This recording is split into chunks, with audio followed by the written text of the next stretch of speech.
Còn đó là mấy cái cây gậy này cũng dùng y chang những cái gậy phép nhỏ hồi nãy, có thể dùng để mà tạo nên những vòng tròn an toàn. Nhưng mà tại vì những cái cây gậy này là họ có những cái crystal, những viên đá khác nhau, thì mỗi viên tượng trưng cho những cái luân xa khác nhau mà mình cần mở ra khi mà mình sử dụng cái này.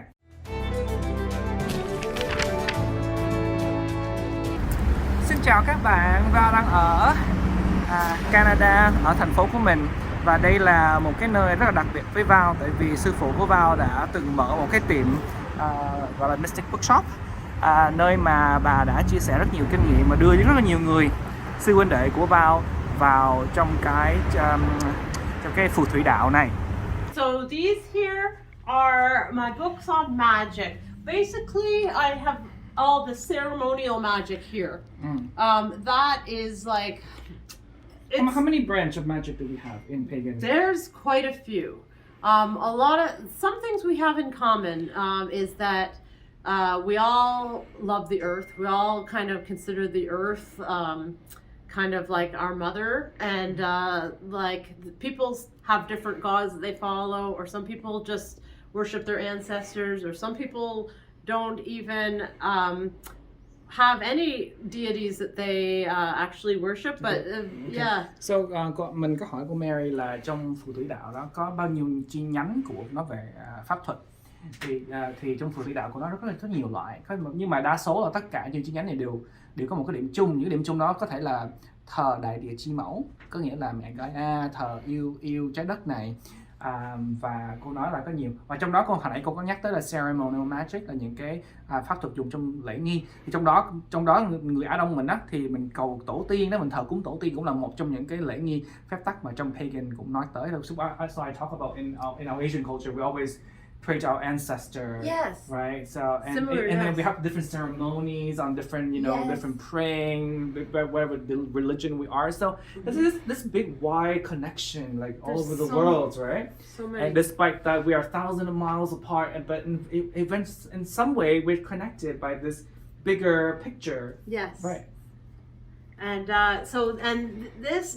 these are more self-directed magic. So I think in some regards, traditional witchcraft was done more self-directed by people teaching each other these little skills, maybe healing herbs, maybe doing little spells. Like our grandmothers taught us little folklore about fairies or different things, and those have been passed down, not in any real formal way. They've just been like word of mouth, and so we have some books now where we're collecting all the old traditions, and there's so many different, like there's Italian witchcraft, there is Gypsy, there's Celtic, there people follow us Norse witchcraft. It's more culture based. There's very many, and I believe that every culture has a spiritual tradition that they can draw on. Like if you look at native indigenous, they had shamans, really even in the West, I consider the spiritual background of the West like Kabbalah and ceremonial magic, which is simply and meditation. It's basically doing rituals in order to meditate and to sort of achieve higher levels of consciousness through that. That's very nice. So cô nói là cái phần những cái cuốn sách này đó thì nó nghiêng về pháp thuật dành cho bản thân. Thì cô nói là những cái này nó cá nhân hơn và nó tùy theo văn hóa nữa. Tại vì cô nói là những cái này là hiện tại bây giờ là chúng ta đang thu thập những cái thông tin, những cái pháp thuật mà hồi xưa là trong văn hóa phù thủy là họ truyền miệng. Có thể là từ mẹ truyền tới con, hoặc là từ bà truyền tới cháu, thì họ dần dần họ thu thập lại. Thì ở đây là có những cái cuốn sách nó liên quan tới, nghĩa là những cái pháp thuật của phù thủy của bên Ý, phù thủy của bên Celtic, hay là những cái vùng như là Scotland, Ái Nhĩ Lan chẳng hạn như vậy. Thì bạn thấy điều đó ha. Thì đây là, nhưng còn đó là cuối cùng thì những cái phần này của những cái phù thủy đạo đó thì nó liên quan tới tự độ bản thân mình đến một cái giác ngộ nào đó. Okay. Yeah. I think that's about it. But yeah. So I'll have a quick question for you. Okay. One big general question that later Rachel also have to have a little spiel on. So as a spiritualist, I say word spiritualist and pagan because it's to be inclusive of everybody. Yes. That we're all spiritualists. We're all Yes. magical beings. Yes. So as a spiritualist, what is the meaning of life for you? Oh, the meaning of life. I believe we all have a meaning, and I kind of feel like the universe has a plan for each of us, and we must keep our eye on all the little signs and coincidences in our life that show us that we are on the right path. And I believe that everyone's path is individual, but it is your heart. You must follow your heart. If it is a path with heart, I think you are on the right path. For me, that yeah. So mình có Hard câu question. hỏi của Mary là đối với một người tâm linh á, thì cái ý nghĩa cuộc sống á, cái ý cuộc sống như trên cái đất này là đối với cô là như thế nào? Cô nói là rất là đơn giản là hãy đi theo con tim của mình. Cô nói là cái vũ trụ này đã sắp đặt chúng ta về một cái hướng đi nào đó, nhưng mà lâu lâu chúng ta đã bị lạc hướng, rất là dễ dàng bị lạc hướng, nên chúng ta cần những cái thông tin, những cái khuôn khổ, những cái manh mối để nói cho chúng ta biết rằng chúng ta đang đi đúng một con đường mình đi. Nói chung là cô nói là mình giữ một cái tâm nó sáng, cái sự từ bi thì chúng ta sẽ đã đi đúng một con đường mình cần đi, đã là một con người.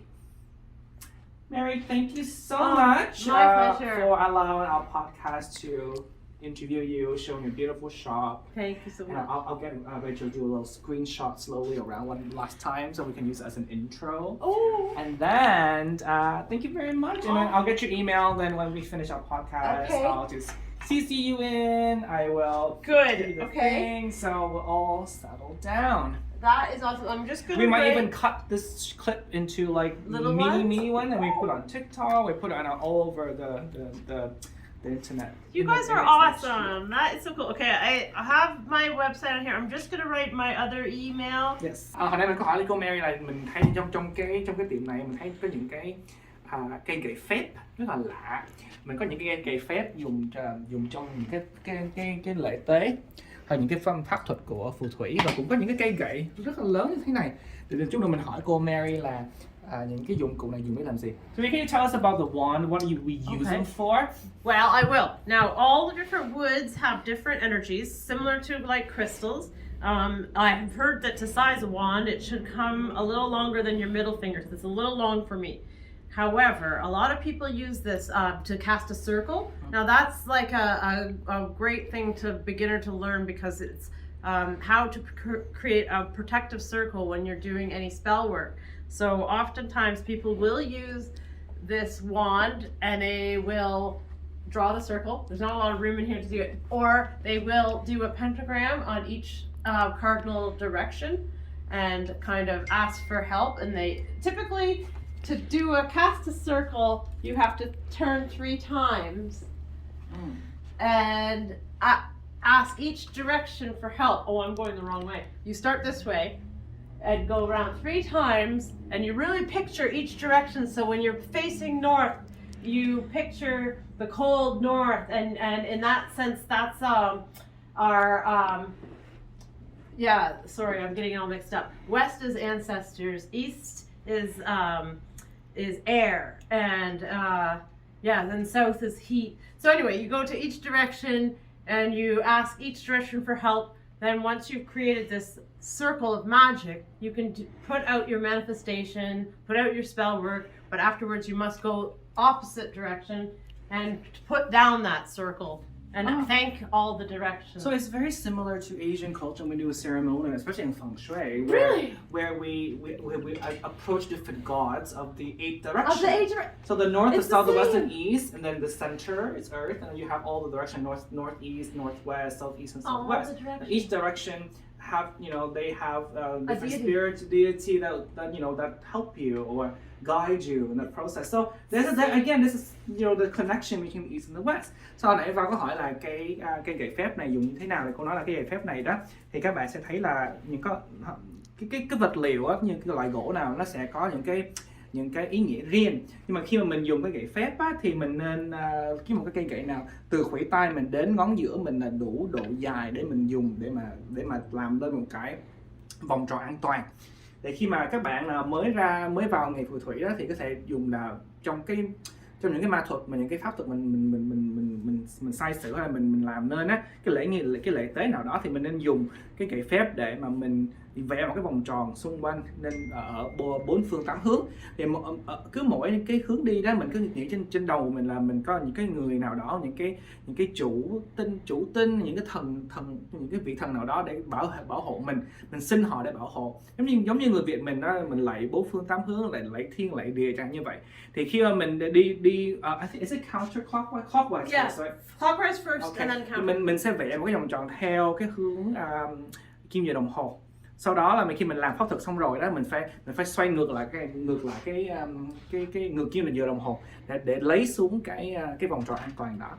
Okay. And what about these little lovely things here? Well, these are walking sticks, and some people use them for the same purpose, drawing a circle.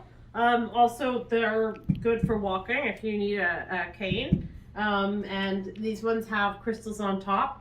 So this has got a citrine and a red jasper. So this would be great for kind of your root chakra and your solar plexus. So if you were walking around with this, you could feel very grounded and you'd feel very energized. This, if you were walking around with this, because it's an amethyst, it may make you have very like flighty thoughts, or be more spiritual. Maybe it would open your third eye some.